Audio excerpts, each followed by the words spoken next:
Welcome everybody to our webinar today on external powers and the situation and war in Ukraine.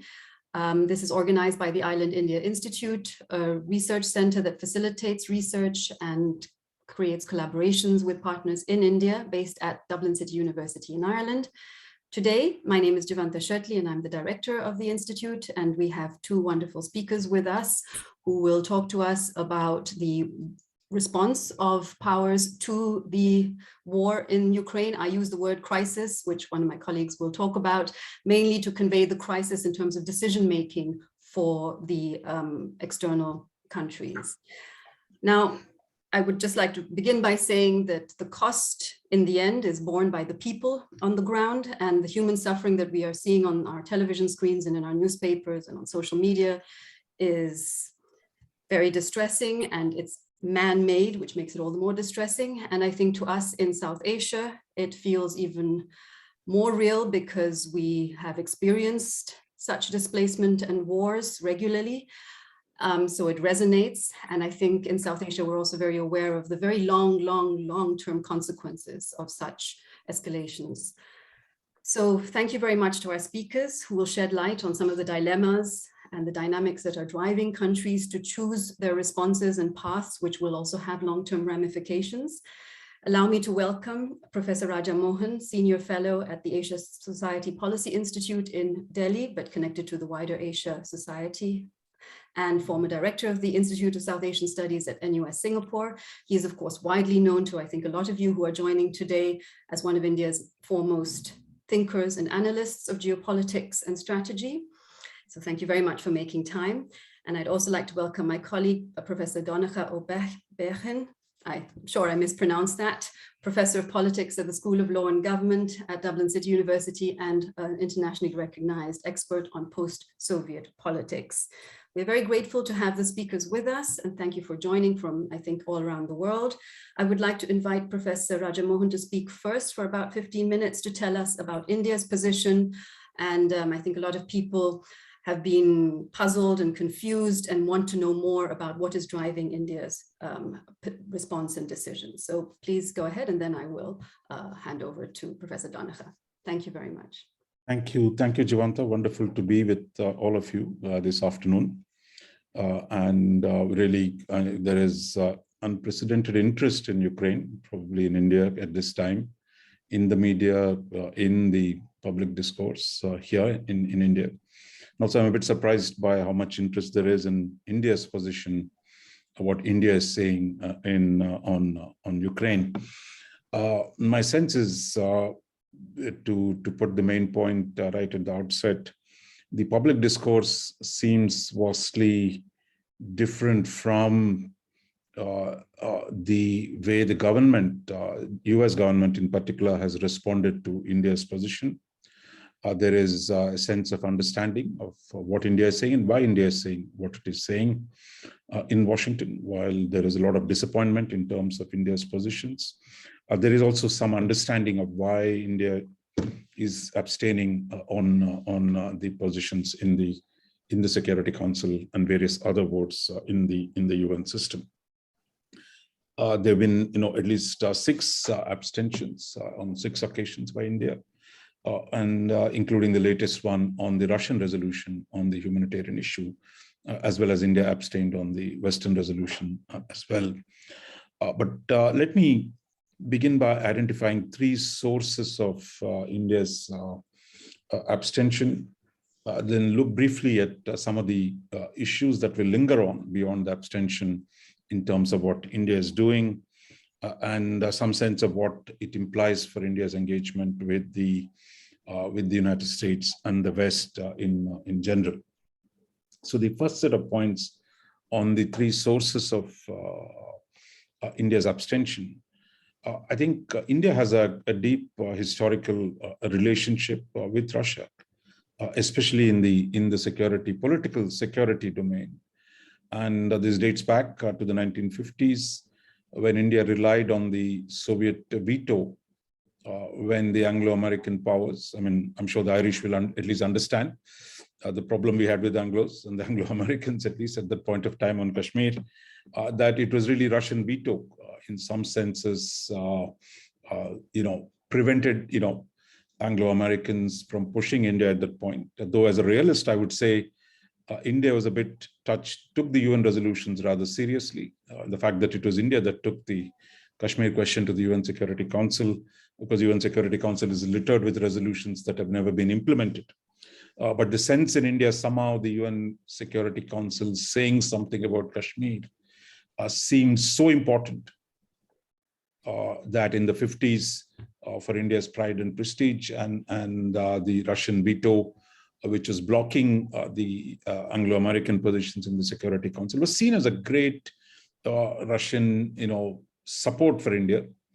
And there is even today, I mean, I think there is a lingering sense of India's gratitude, if you will. I mean, though international relations, there's little room for gratitude. But in the public discourse, at least, Russia was a valuable partner at a time when India was isolated on the international system, is a strong one. I mean, I think right down to the ordinary level. And in fact, when Prime Minister Modi met President Putin in 2014, that was his first meeting as India's Prime Minister, where he said every school child in India knows Russia is our best friend. That was his first remarks to Putin.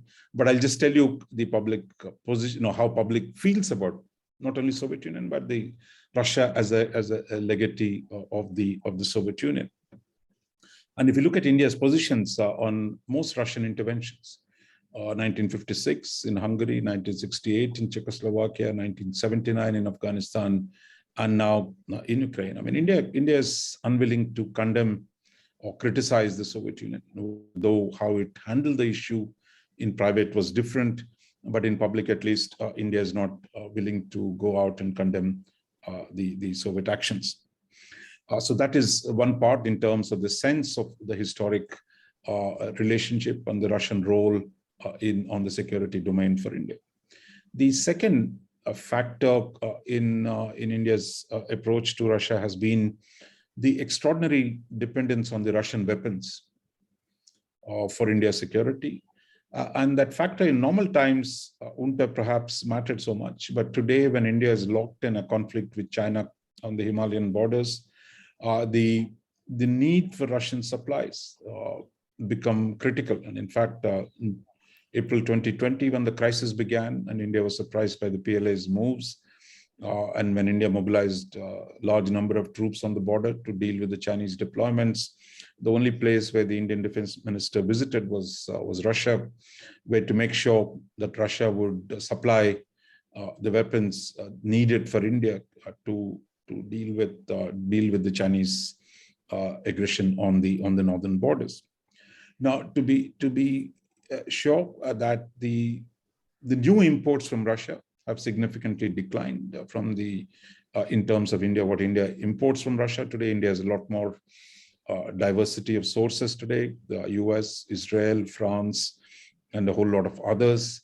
But if you take the Indian inventory as a whole, which is almost, of 60 years of India's inventories that have accumulated, a lot of that is Russian equipment. According to some sources, at least 49-50% of Indian equipment is Russian, and India will need to keep getting spares. Of course, that India did not do anything about it is a problem, but it's not something that India is going to change overnight today. So therefore, at this point, beyond the historic relationship, there is a specific dependence on, at this point, a dependence on Russia for weapons and weapon supplies that constrains India's freedom of action when it comes to Ukraine. The third issue, I would say, in relation to abstention is that India as a large country cannot simply be expected to, just to whatever the West does, we're supposed to do the same. I don't think it's going to happen like that. I'm not going into the merits of the case here. I'm just saying the expectation, okay, India is a partner, therefore why is India not voting against it? And India is not a treaty ally of the United States. It is not Unlike Germany, where American troops are securing Germany against Russia, American troops are not protecting India against China. So we're not a treaty ally. In the sense that the European allies, they owe certain things to the United States, that their interdependence on security is deep. So therefore, for them, there's certain obligations that come with alliance. In the case of India, that we are not an ally, and that we cannot simply be expected to change our position every time there is a new government in Washington. I'll just give you one example. I mean, that one of the US Secretaries of State under Trump came to India 2017 and said, look, please shut down your embassy in North Korea. We don't like North Korea. Right? A few days later, you have, a few months later, you have Trump writing to Kim Jong-un saying, Kim Jong-un, we love you. So now, look, it is idea that, look, every time US or India's partners in the West change their positions, that India needs to automatically be in step. I think that's a reasonable expectation from US allies. India is not an ally. And India will have to make judgments on the basis of its own interests. That is, tomorrow Trump comes back, assuming Trump's position on Russia is very different from Biden's position. And a large section of Republicans still don't seem to think it is such a big deal, what's happening in Ukraine. So there we have a problem. So therefore, we have to take positions, I think, on the basis of carefully calculating the long-term interests as well as the consequences of what we do. If some of you want to ask about the merits of the decision itself, I mean, that there are, when a terrible thing happens in the world, what is India doing about it? Why is India not taking a moral position? But as I said, look, when it came to Russia, historically, our positions on Russia's interventions were shaped by strategic considerations and not by moral politics, but by real politics. So that is the larger context in which the India's engagement with Russia has unfolded. The second set of issues, what about the lingering issues? For example, India buying cheap oil has been made such a big deal. I mean, I see that a lot of Western press keeps talking about it. I don't see, if Europeans can carve out swift sanctions for themselves, I don't see why India can't buy oil from Russia.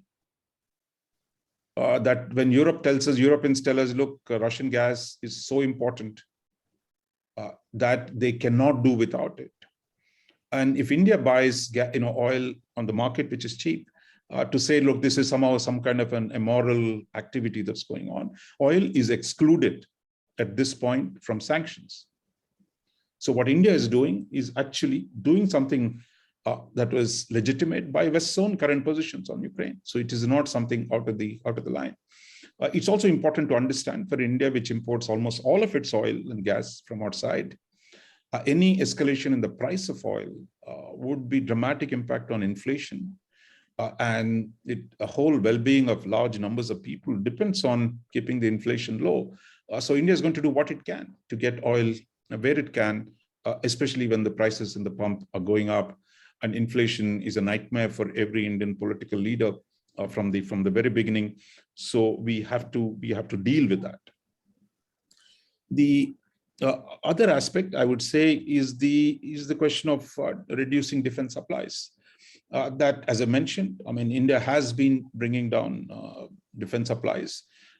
In fact, India cancelled a whole lot of contracts in recent months, just as the sanctions and the payments issues come. And India has also announced a major program of indigenization of spare parts, subsystems, which we should have done 30 years ago, but at least we are doing now. So my sense is, but it is not going to show results overnight. So in the near term, I would say India would depend on the Russian pipeline for quite some time to come. But on the sanctions issue, it's important to remember that India is unlikely to defy sanctions, in that it is not actively seeking to defy sanctions. That at this point, that when India talks about trade with Russia on pharmaceuticals, on a whole lot of things, these are all goods that are exempted from sanctions. So India is only going to do, I think it's not going to, like, we're not China, we're not like Iran, or to defy the international regime and say we're going to do X, Y, Z just because we want it. So it will still be, I think, broadly within the mandates of the Western sanctions. A third set of issues I just wanted to talk about before I close, which is really, this is not about neutrality. I mean, a lot of my Indian colleagues and friends keep talking about we are neutral between Russia and India, we are non-aligned. I mean, I don't think the government uses the term in Delhi.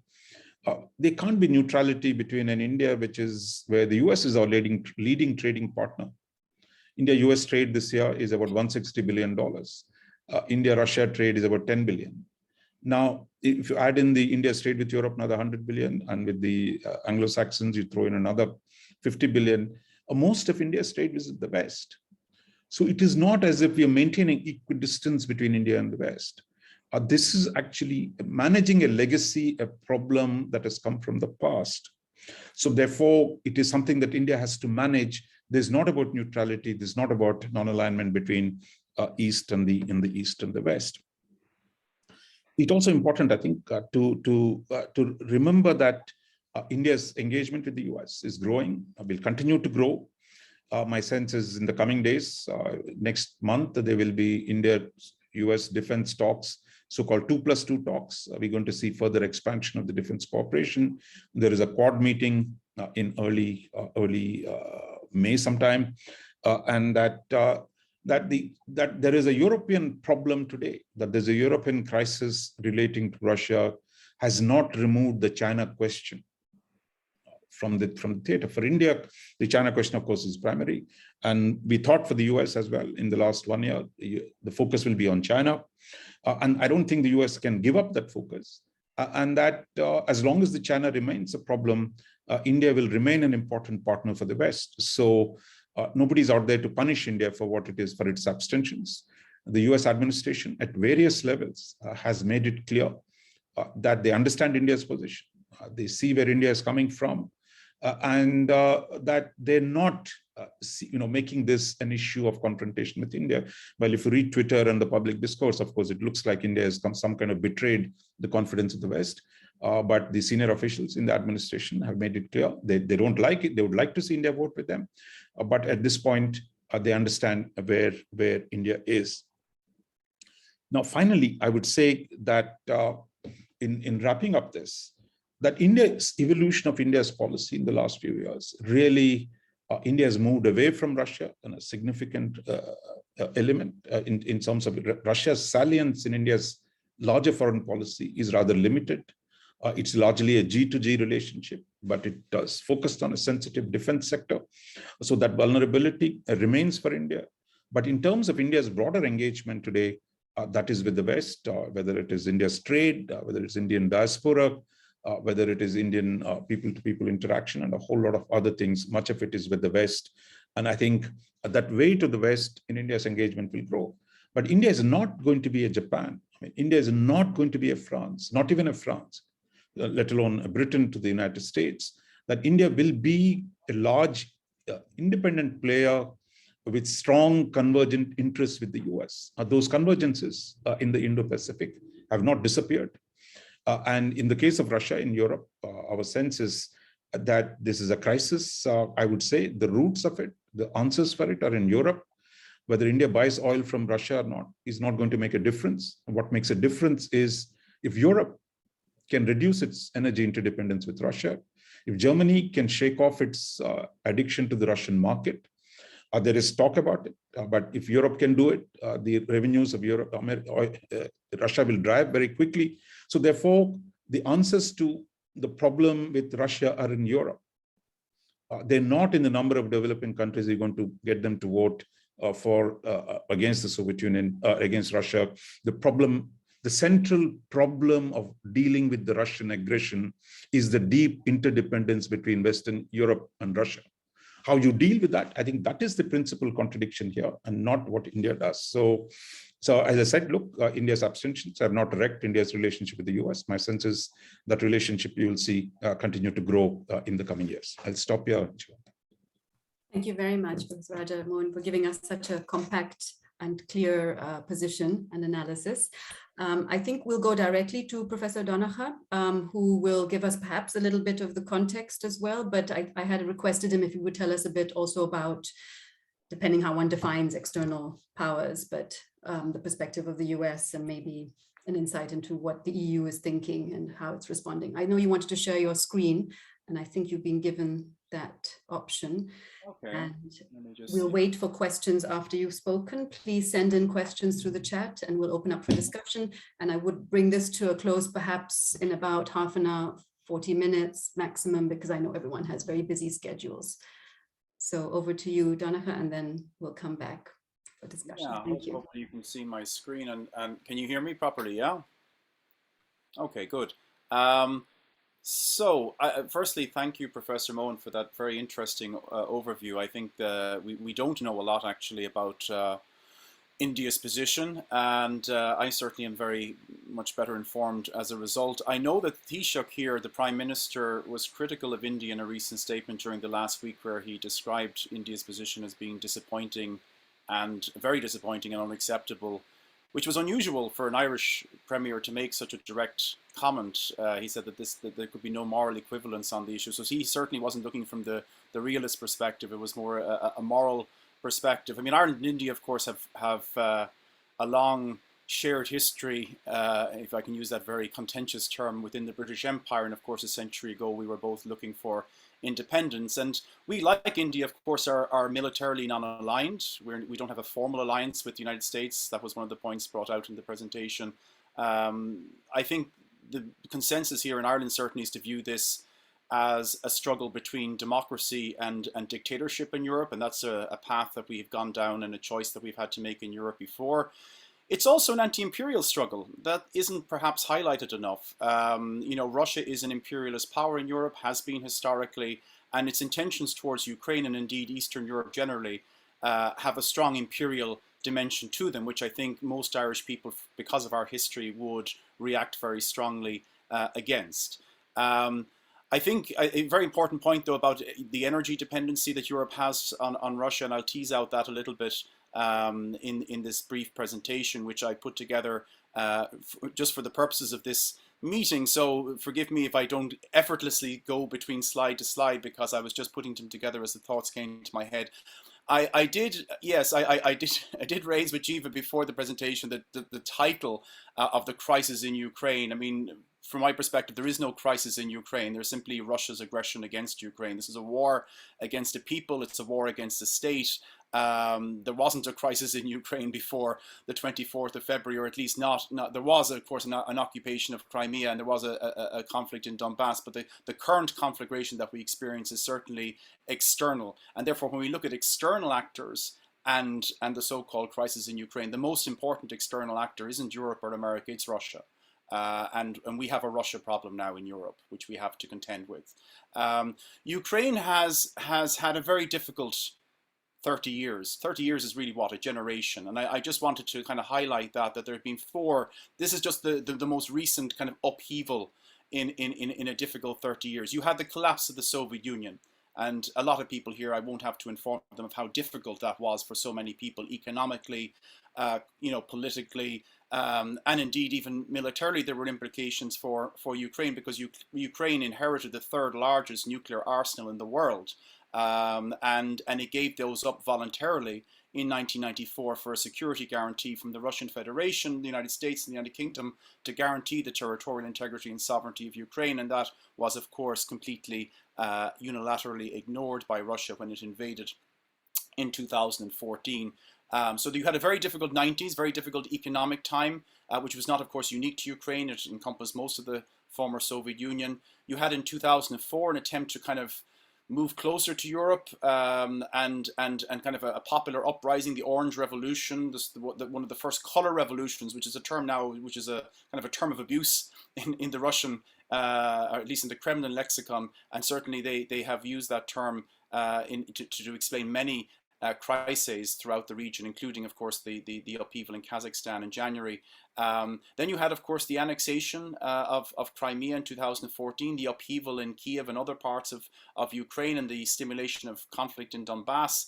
And then, of course, you have the most recent conflict. So the most recent conflict is the latest, you know, in a very, very difficult 30 years for Ukraine, as I said, just in the lifetime of one person. That said, an entire generation has grown up now in Ukraine for the first time in centuries in an independent Ukraine. I remember a very emotional address by I think the youngest MP in the Ukrainian parliament, where he said, "I was born in an independent Ukraine and I will die in an independent Ukraine." And not many people could have said that throughout the centuries, because Ukraine never existed long enough as an independent state to have that kind of generation of independence. So that's one of the reasons why, when we look at how fiercely Ukrainians are fighting right now for their homes, for their families, for their futures, it's because they have something finally to hold on to. That they've never had before. And whereas Russia is fighting for empire, it's fighting for territorial acquisitions, this is very much a different struggle for the people of Ukraine. And these are just kind of bringing you through what I've just said. That's the flag of Soviet Ukraine, the Orange Revolution, of course, led by Viktor Yushchenko. There was, of course, we had a poisoning, of course, in the headlines in the last 24 hours. Viktor Yushchenko was poisoned during the year he ran for election, but fortunately is in much better health these days. I caught up with him just 2 or 3 years ago in Istanbul, when Ukraine was forming its own Orthodox church to break away from the Russian one. This was another schism within within kind of, you might say, the Christian churches in the region, but also was, of course, an anti-imperial move to move away from Russia. And in 2014, of course, during the annexation of Crimea, the whole emphasis was on, and you're getting it again, of course, in the current conflagration, the emphasis was on saving ethnic Russians, or Russian speakers, they're very generally defined, from Nazism. As you know, Putin's main purpose or main rationale for going into Ukraine on this occasion is to denazify Ukraine, and as we're aware, it's a rather bizarre objective, considering that the president is Jewish, and indeed in the party list elections for the Ukrainian parliament, which is 450 seats, not a single member of a far-right party was elected. But there you go. There's always interesting pretexts to invasions. I'm going to move along because I know I have a lot of slides here. Just to simply say that after 2014, sanctions from Europe and indeed globally were very, very weak. And that's one of the things that I think we have to take away from how did we get to where we are now. I mean, Putin wasn't in any way reprimanded by the sanctions that were imposed in 2014. I think the consensus is now that he was emboldened and felt that he could absorb any sanctions that would arise as a result of any new invasion, a new occupation in Europe. I think he would have also been heartened by the fact that there wasn't a global, censure of Russia. Even if you look at the UN Security Council vote back then, only 100 countries voted for the draft resolution on the territorial integrity of Ukraine. India, echoing what we heard, abstained on that occasion as well, which is, I think, remarkable in some respects, that any country can abstain on the territorial integrity of another country. But this was but Russia's group of countries around it was 11 then. Now it's down to 4, as you know. 4 countries supported Russia in the recent UN General Assembly vote. They were, I shouldn't even say countries, of course, they were dictatorships: Syria, Eritrea, Belarus, of course, which is a client state at this stage, and North Korea. There was division within Europe, and this is a theme that I will tease out briefly, that, there wasn't a consensus in Europe about what kind of sanctions to impose. And that's one of the reasons why sanctions were so weak. You can only go with the lowest common denominator, because the European Union is made up of 27 democracies, and they can only vote by consensus, and therefore we had very weak sanctions, which, as I said, didn't in any way deter Putin from further aggression. And even the language was rather unimaginative. As you can see, the various moments throughout the crisis, the European Union's default position was one of deep concern, but not a lot of action. And Russia has tried to, of course, stimulate divisions within the European Union. They have tried to support parties of the far left and the far right, those who are Eurosceptic in particular. It has an agenda to weaken Europe. And of course, it also has an agenda of, and it has been very successful in this, in getting Europe addicted to Russian gas, and kind of establishing political relationships, favorable political relationships as a result of that. So there's kind of an overview of how dependent the European Union is. The countries most dependent are, not surprisingly, those closest to Russia in the east of Europe, though sometimes they're the most virulently opposed to Russian aggression. So there's not necessarily an overlap between those countries which are most dependent on Russian gas and those who are most willing to stand up to Russia, as it were, politically. Ireland, as you can see there, is not dependent at all on Russian gas. So of course that will liberate us in a certain respect in terms of taking positions Germany, as you know, about half of Germans' energy needs coming from Russia. But that, of course, has led to a dependence as well, an unhealthy relationship between German democracy and Kremlin autocracy. There's the current German president, of course, who has, you can see, a very touchy-feely relationship with Kremlin insiders, and both Vladimir Putin there and Sergei Lavrov.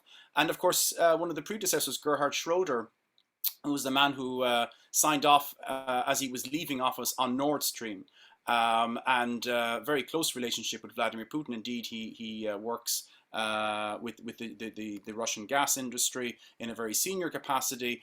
And again, it was remarkable, I think, from a Ukrainian perspective, that Germany's completed Nord Stream 2 after the annexation of Crimea in 2014, after the occupation.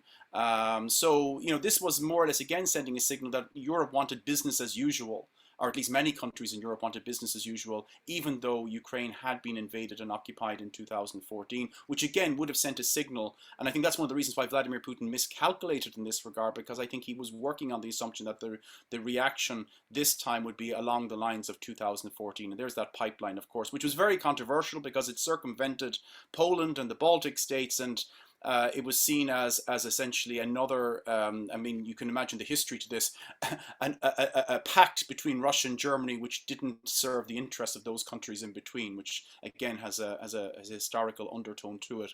And then, of course, Ukraine hasn't been served well by its so-called American partners. I mean, Professor Mohan pointed out that there are changes in office in America, and the world often has to get used to them. Donald Trump, of course, not only did not support Ukraine, but he actually tried to use Ukraine to further his own political ends.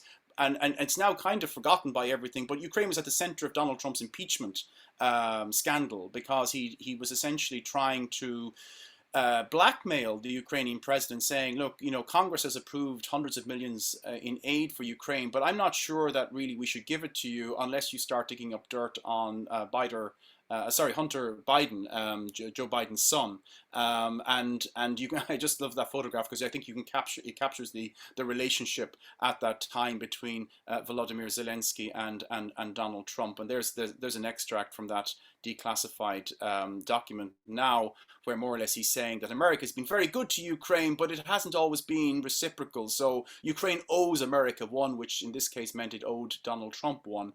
But again, just from the Ukrainian perspective, it has a very resolute and determined adversary in Russia, but it has very irresolute and relatively weak allies in Europe and America up until this point. As I said, this is a watershed moment, though, what we're experiencing right now, and that'll be one of the points I'll be making. Putin's invasion speech of February, it now seems like a long time ago, but it's only last month, I thought was revelatory in so many respects. One was he clearly set out that this was in part about values. We talk sometimes about European values, and they're not often teased out in great detail, but he certainly took something away from that. He used this very interesting expression that that they were trying to defend Russia's traditional values from those pseudo values that would corrode us, and that they were being aggressively kind of exported to Russia, and it would lead to degradation and degeneration because they contradict the very nature of man.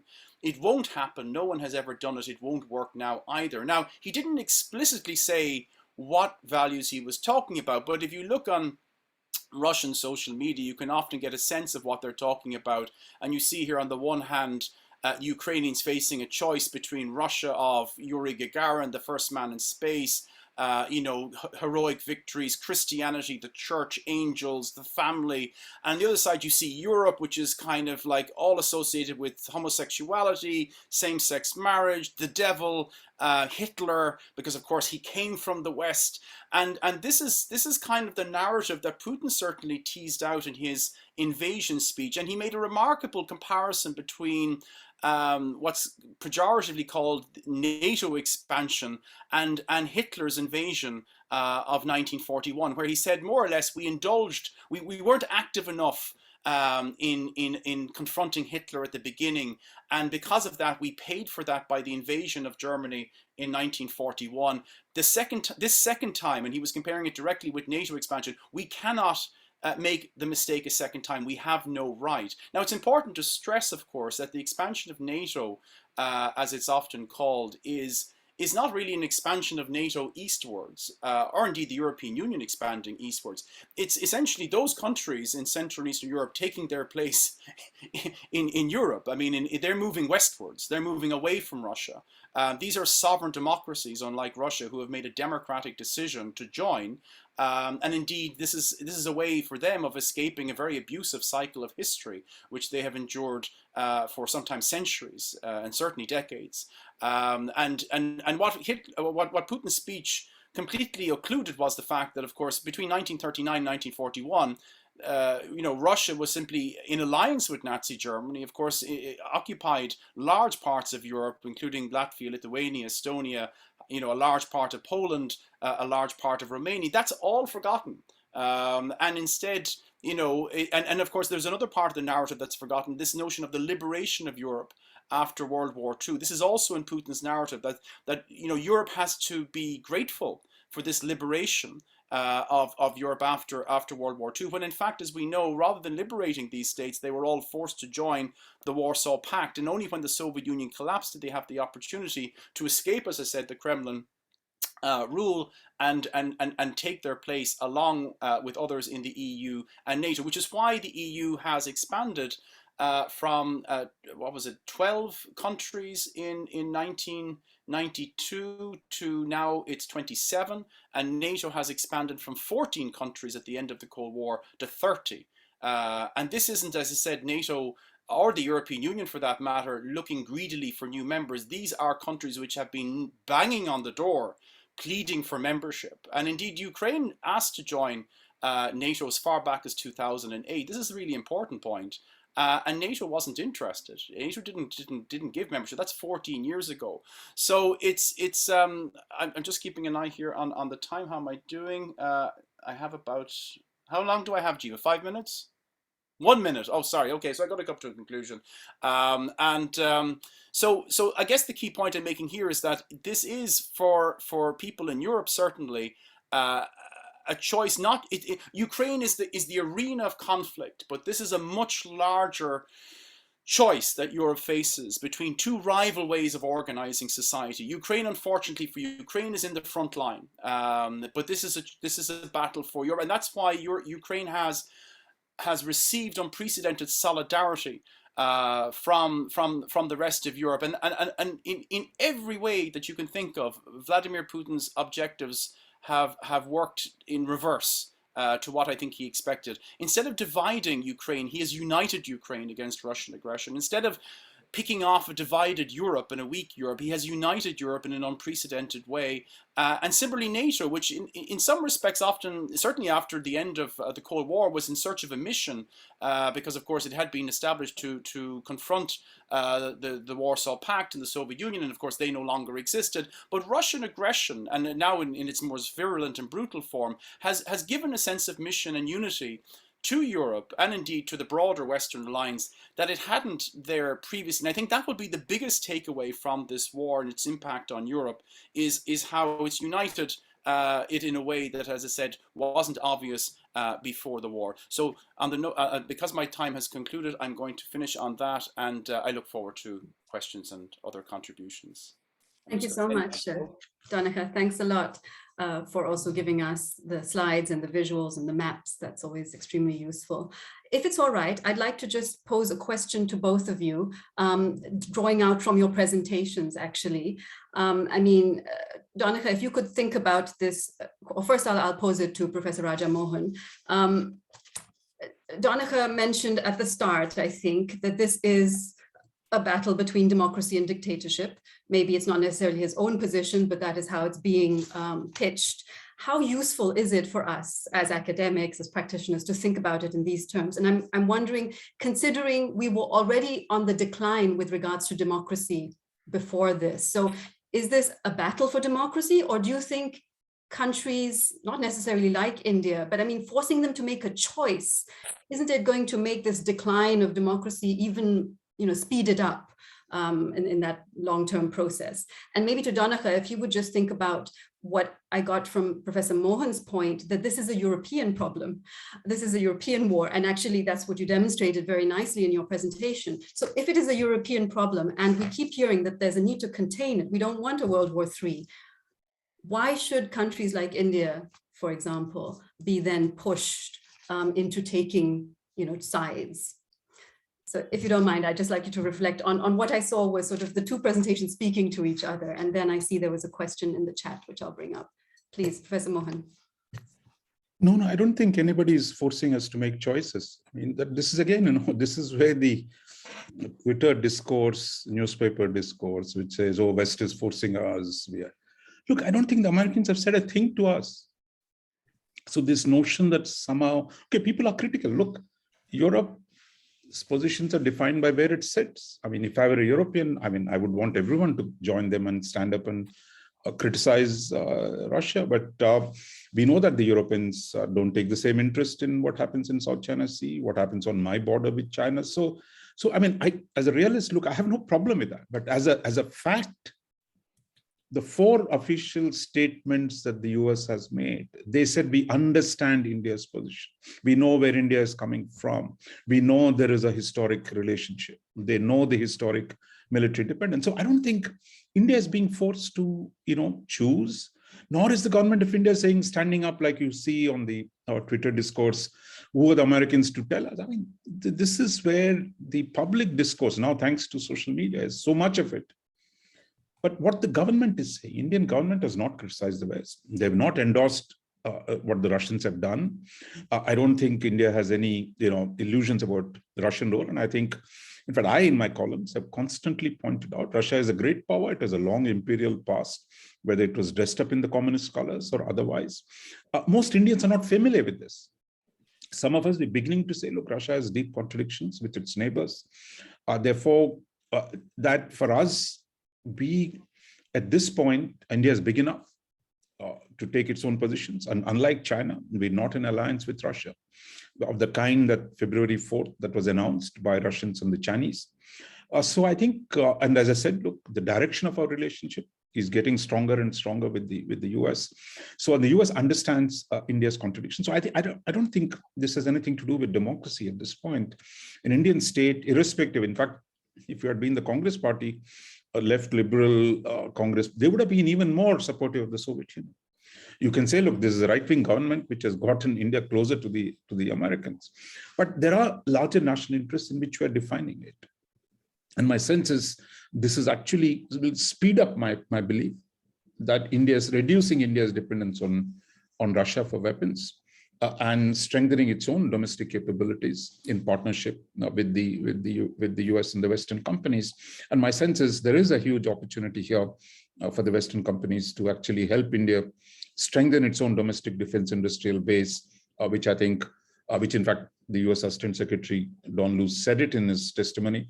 So I think this will take us closer to the West rather than in any way, we are not in a defiant mode, nor are we in a supplicant mode to the Russians, that India is changing. This is managing a legacy. And my sense is this is actually in many ways a wake-up call for the Indians too, that we keep talking about strategic autonomy, which is invoked often in relation to the West.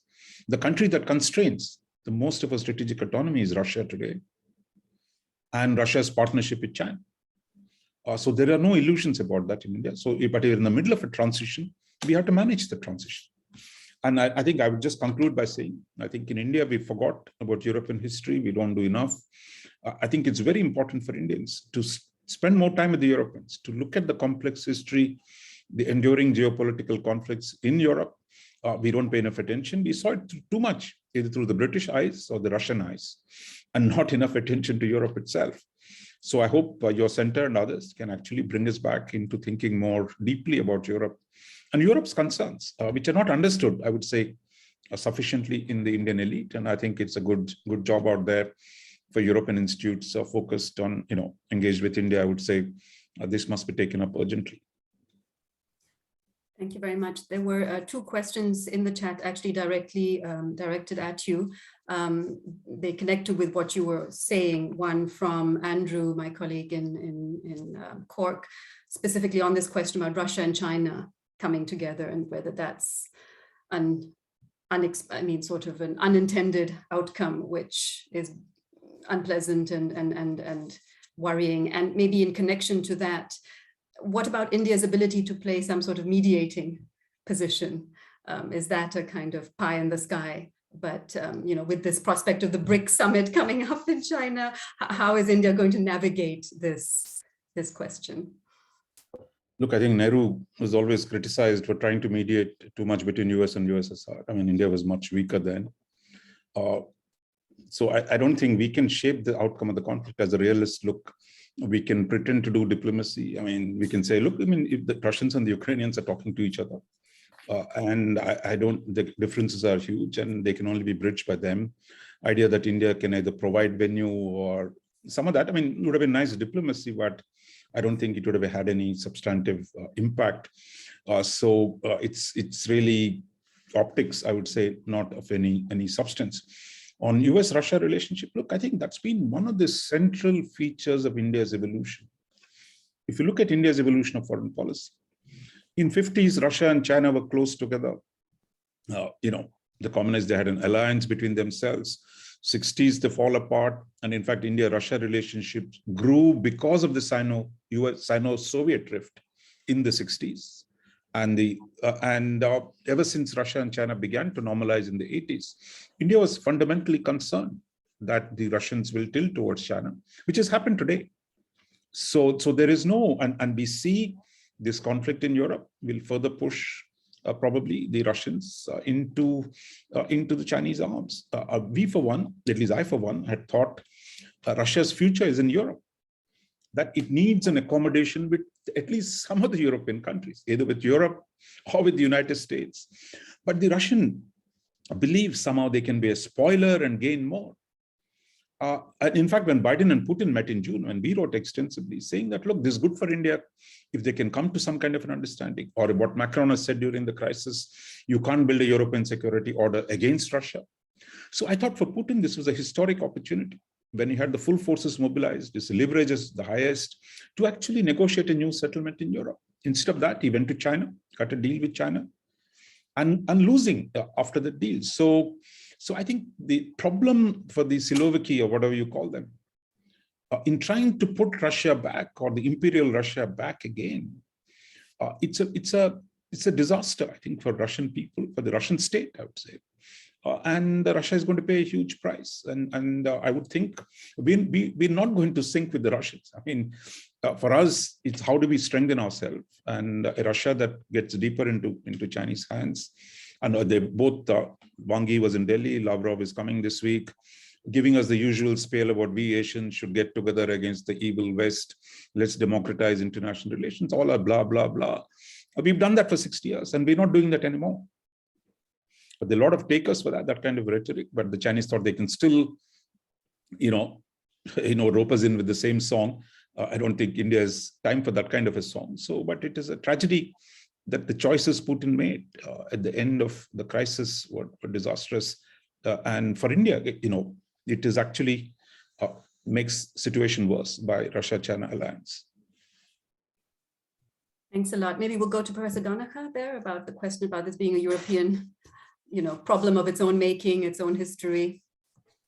Yeah, I wouldn't say that I agree completely that I think the solution primarily lies in Europe. I wouldn't say the problem necessarily. I mean, that would be kind of victim blaming, I think, because ultimately, I think the people who are the ones bombarding civilians and aerial bombardments, and like we have a city of Mariupol, which was 400,000 strong over a month ago, now reduced to 100,000 and dying. So I don't think we can blame anybody else except the people who are doing the bombing for the bombing. But in terms of bringing about a solution, yes, it is. I mean, Europe has to act cohesively. Europe has to get itself away from its energy dependence on Russia. And they should have seen, indeed, the signs were there for many years. And there were many people calling for diversifying energy sources, diversifying the types of energy, green power, wind power, solar power, all the, getting away from fossil fuels. But, people went for the cheap and easy addiction, as I said, to Russian fossil fuels and are now paying a human price for that addiction. And the only way, and of course that Nord Stream 2 that I mentioned, now they've gone bankrupt. So all that money and political capital and that was spent on Nord Stream 2 was for nothing. But again, there were many people in Europe, in Poland and in Estonia, who have a long history of interaction with Russia, negative history, who are saying this. But bigger players in Germany and other places, were not listening. So yeah, I mean, I think I agree with what Professor Mohan was saying on so many levels, really. I mean, like the problem has to be primarily addressed in Europe, and I think that I mean, and India isn't, of course, being asked, I think, to make a choice that's true on the basis of it's a more distant. And I completely agree as well that not only does, maybe I was interested to hear what he said about India needing to know more about European history. We, of course, need to know a lot more about India. And of course, that's one of the great things about the Ireland India Institute, Jiva, which you're director of, that it's providing a forum for learning more about each other. Because in the Irish case, it's particularly sad because, as I said, a century ago, I think Irish people and Indian people knew so much about each other, and I think we've kind of gone in different directions since then. So it would be good to refamiliarize ourselves and reacquaint ourselves. Just to re-emphasize again the Irish perspective, we are a small state, so for us, I don't think realism or realist politics do much for us. We are very much hoping that the world slowly moves in a more value-based direction, because if we live in a state of anarchy where realist politics dominates, of course, we will always suffer. And that's why we're big fans of the European Union as an organization, as a community, because it's rules-based, it's values-based, and it's not perfect, but certainly a small state like Ireland can play a more can get its voice heard in a way that it wouldn't outside of such a union. And of course, the fact that it's been a magnet, as I said, for many countries, including Ukraine, this is going to be very interesting. I would argue, and I'll finish on this point, that it's not really NATO membership that Russia should be worried about for Ukraine, it's European Union membership, and I'll tell you why. I mean, I don't think Ukraine was ever destined to join NATO in the foreseeable future, because NATO is a security alliance. It exists for the security of its existing members. You don't enhance the security of your existing members if you take on a new member who has an unresolved territorial conflict with a nuclear power. You're not enhancing. So, and that's the way Germany looked at it and other key players, and you have to get consensus in NATO. But membership of the European Union, which potentially could provide peace, prosperity, democracy, and a whole range of other benefits for the citizenry of Ukraine, could be a beacon to people in Russia, because of course Russians do take notice, as we've seen, of what happens in Ukraine. And I think that a prosperous Ukraine within the European Union would be a much greater threat long term to the Kremlin, not to Russia, of course. I think Russians would be liberated by the prospect, but to Kremlin interests. And it's interesting that actually in the last 24 hours I've seen reports that the Kremlin, as part of these very vague negotiations that are taking place, is saying that whereas it will object violently, as we've seen, to Ukraine joining NATO, it may not continue to oppose its membership of the European Union, and that, of course, would be something positive going forward. Thank you. We just have two questions, so if I can hold on to you both just for a few more minutes. One question to you, both of them from Professor Ian Hall, who's kindly joined us from Australia, where I think it might be close to midnight or so. So thanks a lot, Ian. So he's asked about specifically Ireland. So might it change Ireland's calculations about joining NATO if the situation gets worse? Yeah, in this sense, it echoes something that Professor Mohan said about India and, of course, where we are geographically. I don't think that there is going to be Ireland going to be joining NATO. There is a certain degree of selfishness in that, because we are just geographically on the periphery of Europe. And the argument that you often hear is that we're unlikely to get involved ourselves in a conflict. We don't pick fights, and we're unlikely to be a target of anybody. We used to be historically, of course, by the British, but our relationship has matured since then in many ways, though Brexit has made that more complicated, but we won't go there. But my reading of Irish public opinion is that there is a feeling that we should play a greater role in a European-wide defense alliance. It depends on how it's phrased. Opinion polls are really paradoxical in this issue. If you ask people, do you think that we should abandon neutrality? which is a very vague concept, by the way, because as Professor Mohan said, neutrality is something different from kind of military non-alignment. We're not neutral at all politically. But if you ask Irish people, should we abandon neutrality, the majority will say no.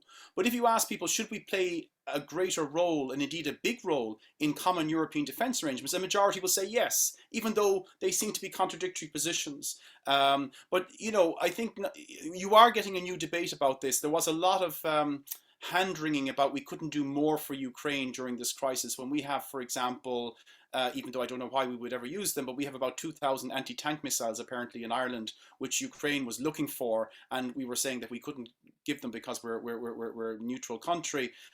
More relevant, I think, is a debate in places like Finland and Sweden, which of course are also militarily non-aligned, not in NATO, but on the borders of Russia, and are now looking at what's happening to Ukraine. There's a huge debate, I know from my friends in Finland in particular, about whether Finland should abandon its long-standing position of militarily non-alignment and formally join NATO. Thank you. We're covering a lot of ground. So last question then to you, Professor Rajamohan, again from Ian, the question about India's indigenous industry for arms production. So now if we're witnessing the falling apart of the Russian military, or exposing its weaknesses in so many ways, what will that mean for India? And I was reading that India still imports quite a lot of small arms so if they're not even able to produce the small arms at home, isn't that going to be a big blow to the prospect of being self-sufficient? Yeah, I mean, I think there are 2-3 parts to it. I mean, we blame the Brits for everything, but they did some good things which we don't remember, which other day the Prime Minister was remembering one of those. At the time of independence, India had one of the largest defense industrial bases in Asia, because the Brits couldn't get everything to India. They had to produce a lot of the stuff in India.